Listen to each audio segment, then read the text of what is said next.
Welcome, dear students. Today, our topic of deliberation is major contributions of Bessey and Cronquist to plant systematics. The objectives of today's deliberation are: number first, to discuss the contribution of Charles Bessey.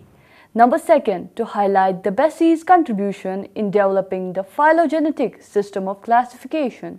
Number third, to describe Bessey's system of classification in detail.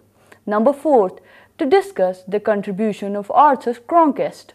Number fifth, to discuss the development of Cronquist's system of classification. Number six, to describe in detail Cronquist's system of classification. So first and foremost, let's have a general introduction about our topic of deliberation. Systematics aims at developing classifications based on different criteria, and often a distinct methodology is employed for the analysis of data, which in turn gives rise to different systems of classification. Classification is the arrangement of organisms into groups on the basis of similarities. These groups are in turn assembled into more inclusive groups until all organisms have been assembled into the single most inclusive group. Broadly speaking, there are three main classification systems. Number first, artificial classification. This system of classification is based on arbitrary, easily observable characters such as habit, color, number, form, or other similar features. These classifications remain dominant from 300 BC up to about 1830. The earliest system of artificial classification was proposed by Theophrastus, who classified plants as herbs, undershrubs, shrubs, and trees on the basis of habit. Number second, natural classification. This system of classification is based on natural affinities or overall similarities. These systems started with Adamson and culminated with Bentham and Hooker. Natural systems of 18th and 19th centuries used morphology as criteria for overall similarity. Some important natural systems of classification were proposed by Michael Adamson, A.L. de Jussieu, A.P. de Candolle, and Bentham and Hooker. Number third, phylogenetic classification.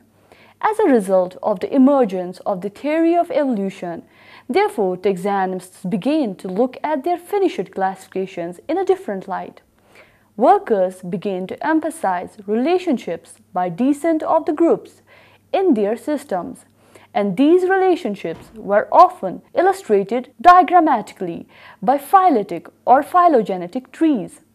Towards the development of this system of classification that the two American plant taxonomists Charles Edwin Bessey and Arthur John Cronquist made lifelong contributions. We have briefly discussed the different systems of classification. Now let's go through our first objective, that is, to discuss the contribution of Charles Bessey. Charles Edwin Bessey was a late 19th and early 20th century American botanist who developed a modern classification system for flowering plants. Born in Ohio in 1845, the son of a school teacher, Bessey was educated at home and in small rural schools.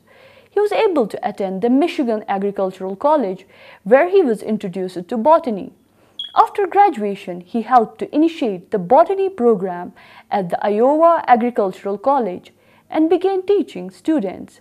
Bessey held several positions at the Iowa Agricultural College, the present-day Iowa State University, including instructor of botany and horticulture, professor of botany and entomology, vice president of college, and acting president of the college. He guided the Department of Botany during its formative years and created the first undergraduate botanical laboratory in the United States. Bessey also established Iowa State University Herbarium, which was named the Ada Hayden Herbarium. In 1872, Bessey worked at the Harvard in the laboratory of famous American botanist Asa Gray and became more interested in the microscopic characteristics of plants.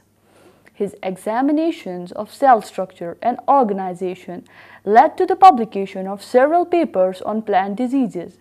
He further contributed to American botany education by writing an American version of German plant physiologist Julius von Sachs' l'Herberge de Botanique that he called Botany for High Schools and Colleges.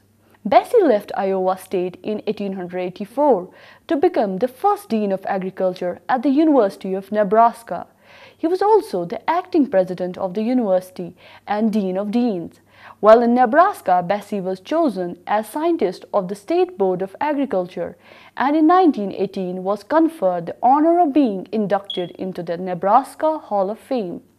He also initiated a tree planting experiment that resulted in the Nebraska National Forest, the first man-made national forest in the world.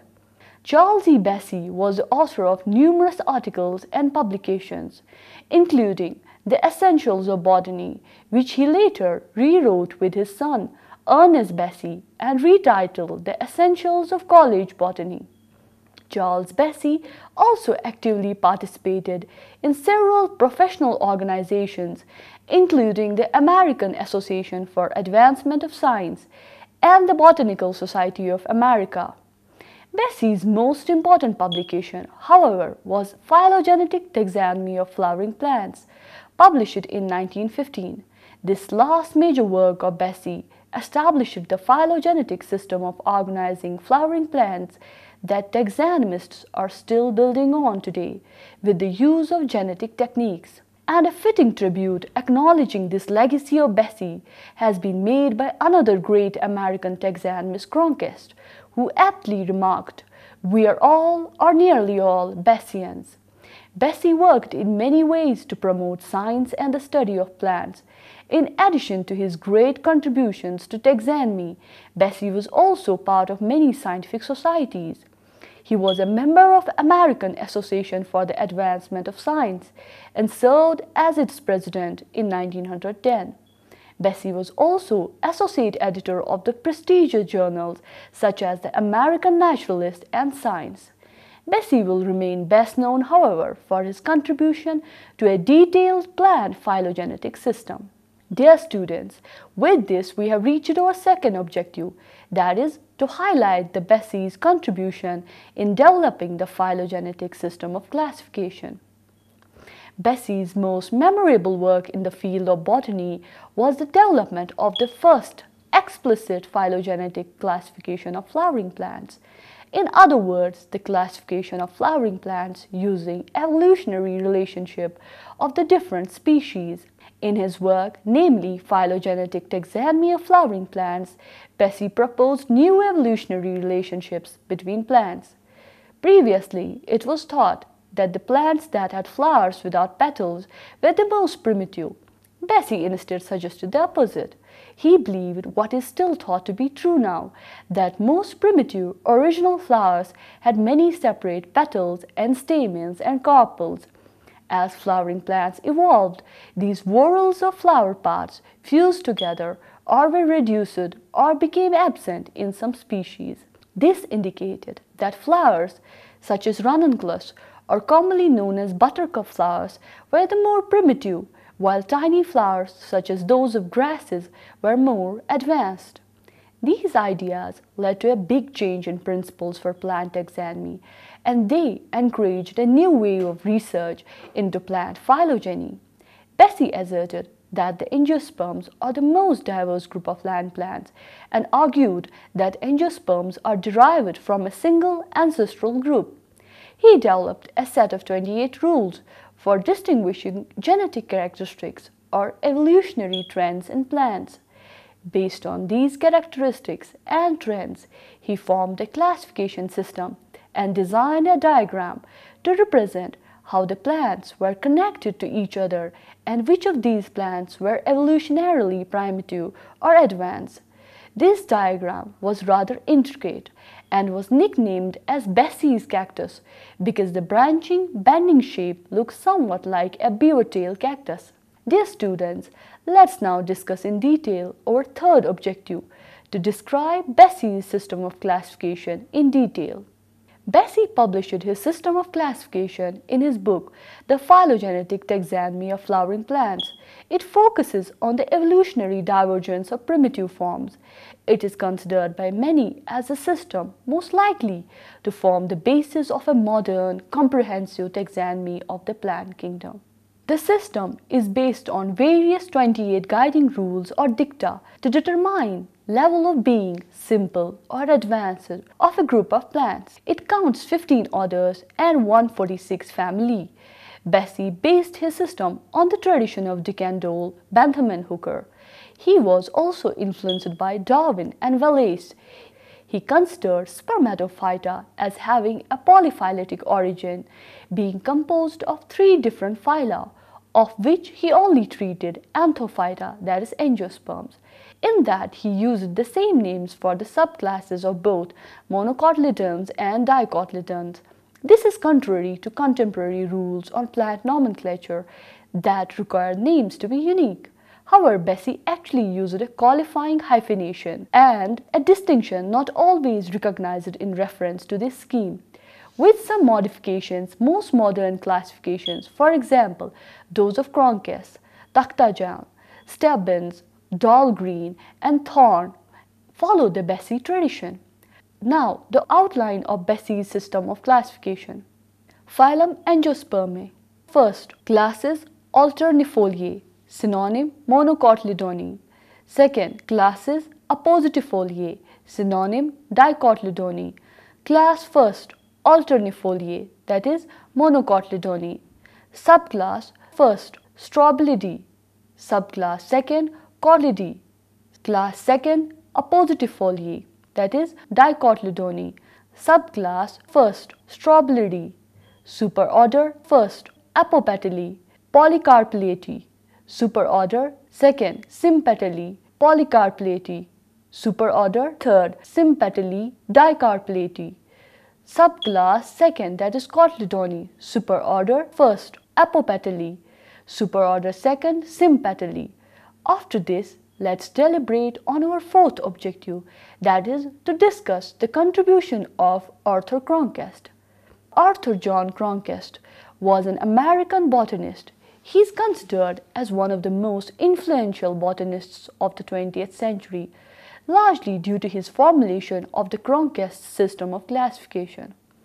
Arthur Cronquist was born on March 19, 1919 in California, but he grew up outside of Portland, Oregon, as well as in Pocatello, Idaho. As a young boy, he was an avid member of the Boy Scouts of America. Through this, he gained an appreciation for the nature. He did his undergraduate work at the southern branch of the University of Idaho, now Idaho State University. During this time, where he studied field botany under Ray J. Davis, who was compiling the flora of Idaho at the time. After receiving his bachelor's degree in 1938 in biology, he went to earn a master's degree in biology at the Utah State University in 1940, working under Bassett McGuire. He began work on his doctorate at the University of Minnesota, earning his PhD in botany in 1944. His dissertation was a revision of the genus Erigeron. From 1946 to 1948, he held a position at the University of Georgia, followed by a 3-year position at Washington State University. He died of heart failure on March 22, 1992, while studying specimens of Mantezelia at the Herbarium of Brigham Young University. At the NYBG, Henry A. Gleason nurtured his interest in floristics, leading to collaboration between the two men that resulted in publications that remain botanical classics to this day.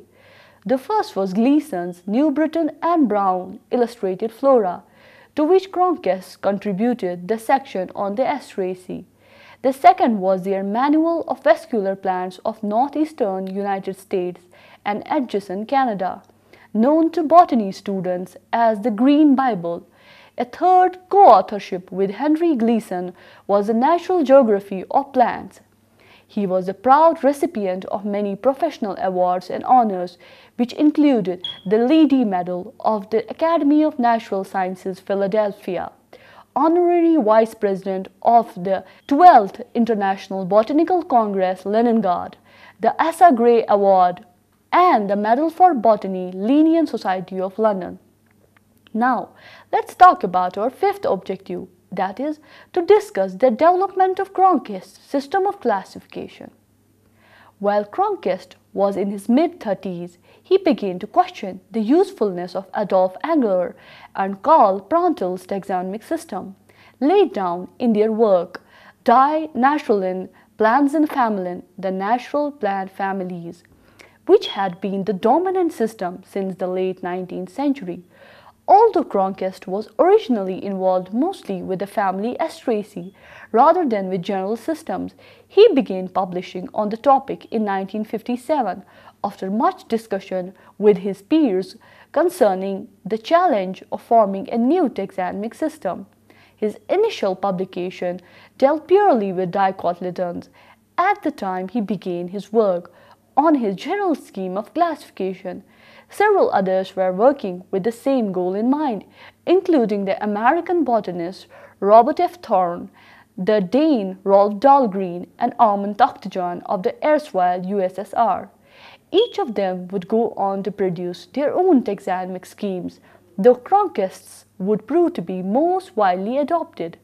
While working on the project in 1960s, Cronquist came to the close friends with Armand Takhtajan, and both men put all their information at each other's disposal. He made several trips to meet with Takhtajan and other botanists and translated many botanical works from Russian throughout his life.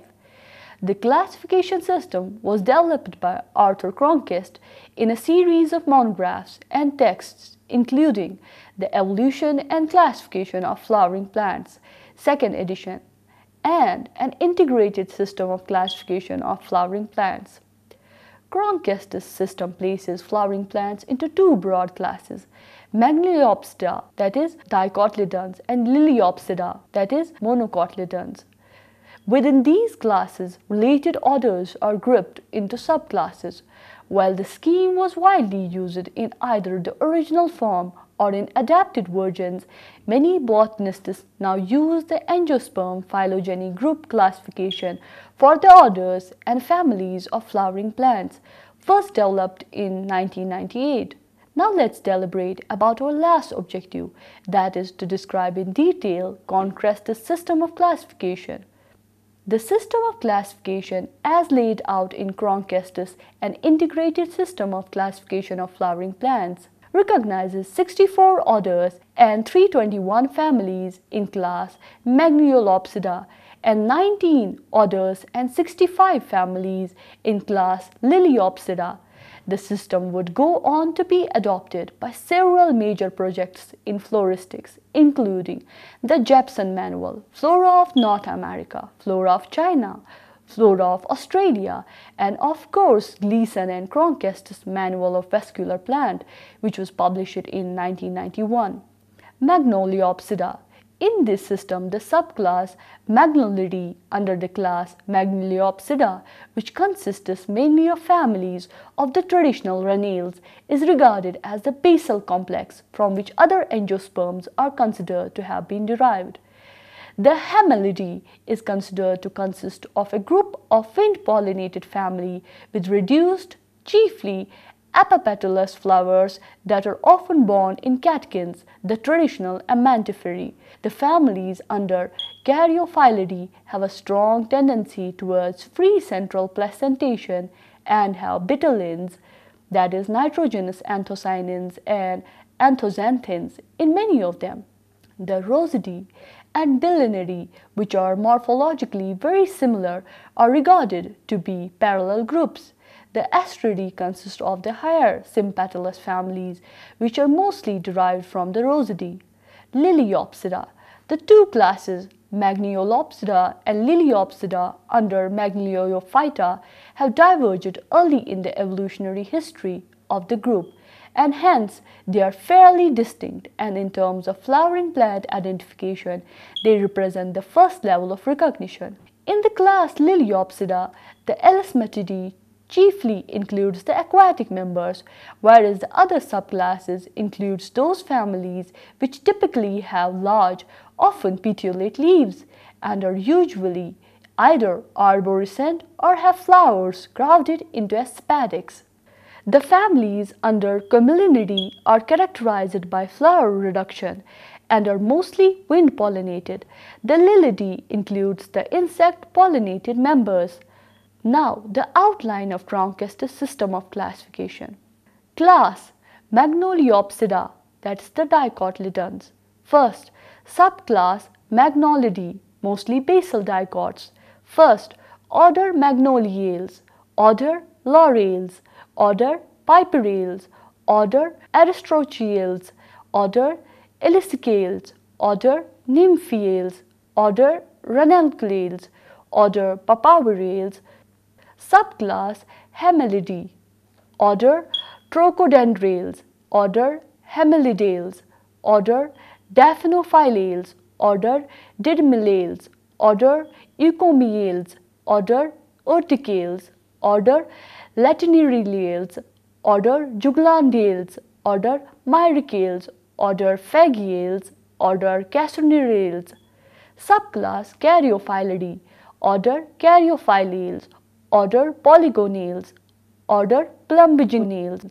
Subclass Dillinidae, order Dillineales, order Thiales, order Malvales, order Lecthidiales, order Nepenthes, order Violales, order Salicales, order Caparales, order Battales, order Ericales, order Diponceales, order Ebenales, order Primales. Subclass Rosidae, order Rosales, order Fabiales, order Proteales, order Podstomales, order Halogales, order Myrtales, order Rhizophorales, order Coronales, order Centellales, order Raphsiales, order Salistrales, order Euphorbiales, order Ramonales, order Lineales, order Polygales, order Sapendales, order Geraniales, order Apiales. Subclass Astridae, order Gentiales, order Solanales, order Lamiales, order Calitrichales, order Plantagenales, order Sucrophorales, order Campanales, order Rubilales, order Dipsacales, order Calicirales, order Astrales. Now the class Liliopsida, that's the monocotyledons. Subclass Elismatidae, order Elismatales, order Hydrocharitales, order Nagidales, order Triuridales. Subclass Ericidae, order Ericales, order Cycalantales, order Pandales, order Aeriales. Subclass Communalidae, order Communalales, order Eriocalales, order Rastionales, order Juncales, order Cyperales, order Hydatellales, order Typhales. Subclass Gingiberidae, order Bromeliales, order Zingiberales. Subclass Lilidae, order Liliales, order Orchidales. Dear students, like all other systems of classification, Cronquist's system of classification also has its merits and demerits. First, the merits of Cronquist's system of classification. Cronquist's system of plant classification is completely a phylogenetic classification. Cronquist pursued vast literature from different fields of science into consideration. His system is based on morphological, anatomical, embryological, paleontological, serological, cytological, chemical, as well as ultrastructural evidences. Synoptical keys for each group up to the family level are very much useful. Demerits of Cronquist's system of classification. Cronquist's system of classification at some level has shown too much reliance on single characters like centrifugal stamens, free central placentation. The arrangements of certain families in Liliales has been strongly criticized, particularly the submergence of Amaryllidaceae into Liliaceae. Dear students, let's conclude here. Systematics aims at developing classifications based on different criteria, and often a distinct methodology is employed for the analysis of data, which in turn gives rise to different systems of classification. Broadly speaking, there are three main types of classification systems, namely artificial, natural, and phylogenetic systems of classification. Phylogenetic systems of classification are based on the evolutionary descent of a group of organisms, the relationship depicted either through a phylogram or a cladogram. Most of the propounders of these systems of classification have emphasized on certain pre-selected characters which are considered to be phylogenetic importance. It is towards the development of this system of classification that Bessey and Cronquist have widely contributed. Bessey published his system of classification in his book The Phylogenetic Taxonomy of Flowering Plants. It focuses on the evolutionary divergence of primitive forms. It is considered by many as the system most likely to form the basis of a modern, comprehensive taxonomy of the plant kingdom. The system is based on various 28 guiding rules or dicta to determine the level of being simple or advanced of a group of plants. It counts 15 orders and 146 families. The Cronquist system of classification was developed by Arthur Cronquist in a series of monographs and texts, including The Evolution and Classification of Flowering Plants, 2nd edition, and An Integrated System of Classification of Flowering Plants. Cronquist's system places flowering plants into two broad classes, Magnoliopsida, that is dicotyledons, and Liliopsida, that is monocotyledons. Within these classes, related orders are grouped into subclasses. The system of classification comprises of 64 orders and 321 families in class Magnoliopsida and 19 orders and 65 families in class Liliopsida. The system has been adopted by several major projects in floristics like Jepson Flora, Flora of North America, Flora of China, Flora of Australia, etc. Dear students, this brings us to the end of this lecture on major contributions of Bessey and Cronquist to plant systematics. Hope you have enjoyed this lecture. Have a nice day.